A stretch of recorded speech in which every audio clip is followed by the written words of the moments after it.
আসসালামু আলাইকুম ওয়া রাহমাতুল্লাহ। ইন্নাল হামদুলিল্লাহ ওয়াস সালাতু ওয়াস সালামু আলা রাসূলিল্লাহ ওয়া বা'দ। প্রিয় দর্শক শ্রোতা মুসলিম ভাই ও বোনেরা, লকডাউনের কারণে আমরা যেখানে আছি অনেকেই ঈদের সালাত আদায় করার জন্য সমবেত হতে পারছি না। তাছাড়া প্রেস বিজ্ঞপ্তিতে সরকার ঘোষণা দিয়ে দিয়েছে উন্মুক্ত খোলা ময়দানে অবশ্যই কোনো ব্যক্তি যেন ঈদের সালাত আদায় করবার জন্য সমবেত না হয়।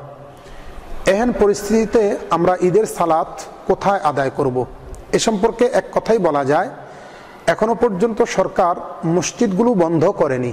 তবে সরকার বলে দিয়েছে মসজিদের মধ্যে একাধিক জামাত করার সুযোগ আছে। এই দৃষ্টিকোণ থেকে সারা বাংলাদেশের মুসলমানদের জন্য এখনো পর্যন্ত মসজিদ উন্মুক্ত রয়েছে।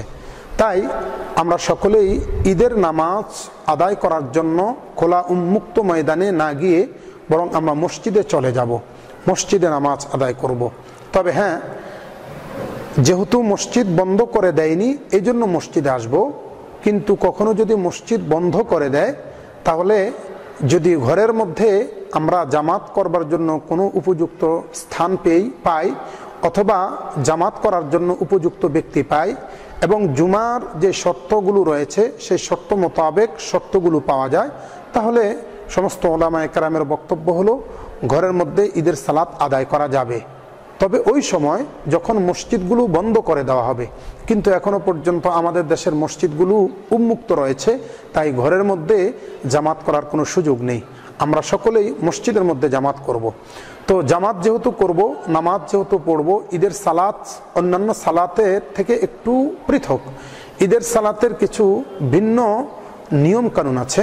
যেমন ঈদের সালাতের মধ্যে অতিরিক্ত কিছু তাকবীর রয়েছে, কিন্তু অন্যান্য নামাজের মধ্যে অতিরিক্ত তাকবীরগুলো নেই। হানাফি মাযহাব অনুযায়ী যখন তাকবীরে তাহরিমা বলবে প্রথম রাকাতে, তাকবীরে তাহরিমার পর সানা পাঠ করবে, এরপরেই 3টি তাকবীর অতিরিক্ত দিবে। কেরাত পড়া শেষ, এরপরে রুকুতে যাবে। দ্বিতীয় রাকাতের ইমাম সাহেব যখন কেরাত পাঠ করবে, এরপরে রুকুতে যাবার আগে আবার 3টি অতিরিক্ত তাকবীর দিবে। চতুর্থ তাকবীর দিয়ে রুকুতে চলে যাবে। এইভাবে অতিরিক্ত তাকবীরগুলো দিতে হয়। তবে হ্যাঁ, অনেকেই এখানের মধ্যে বিভিন্ন ধরনের বক্তব্য দিতে পারে।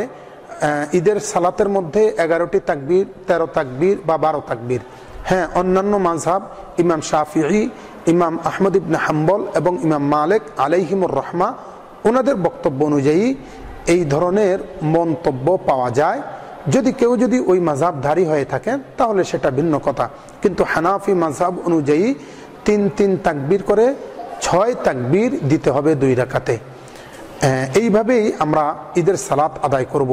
ঈদের সালাতের পরে যেহেতু স্বাভাবিকভাবে একটা নিয়ম বা প্রথা আমাদের দেশে আছে, একজন আরেকজনের সাথে মুআনাকা এবং একজন আরেকজনের সাথে হ্যান্ডশেক বা মুসাফা করে থাকেন, কিন্তু যেহেতু দেশের পরিস্থিতি তেমন সুবিধাজনক নয়, করোনা ভাইরাসের প্রকট বেশি আকারে দেখা দিচ্ছে, এই জন্য মুসাফা করব না এবং মুআনাকাও করব না, বরং এটার বিকল্প হিসাবে একটু দূরে থেকে আমরা সালাম দিয়ে বিদায় জানাবো।